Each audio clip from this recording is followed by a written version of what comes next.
অনুষ্ঠিত হয়েছে Yuva fashion presents captain corporate cricket league এর সিজন 3। নামিরা আহমেদের উপস্থাপনায় খেলাটি অনুষ্ঠিত হয়েছে কেরানীগঞ্জের প্রফেসর হামিদুর রহমান ক্রিকেট স্টেডিয়ামে। ক্রিকেট লিগের আয়োজক আলী হোসেন সোহাগ জানান, আমরা আপনার যখন শুরু করি, আমাদের এটা তৃতীয় সিজন চলতেছে।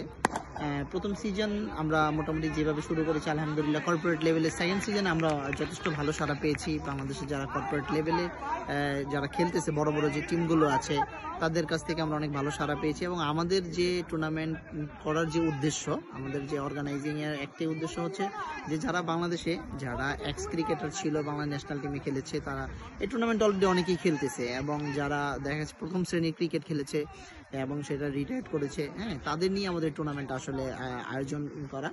এবং যে টিমগুলো যারা আছে কর্পোরেট লেভেলের যে টিমগুলো আছে, সেই টিমগুলো এখানে অংশগ্রহণ করেছে। এবং আমাদের পরবর্তীতে আমাদের এটা নিয়ে প্ল্যান হচ্ছে যেন বাংলাদেশে যে বড় বড় কর্পোরেট টুর্নামেন্টগুলো হচ্ছে, আমরা আশা করতেছি যে ইনশাল্লাহ খুব শীঘ্রই আমরা তাদের অবস্থানে আমরাও একটা সুন্দর একটা টুর্নামেন্ট ওই অবস্থানে নিয়ে যেতে পারবো। এটা আমাদের অন্যতম প্রধান উদ্দেশ্য।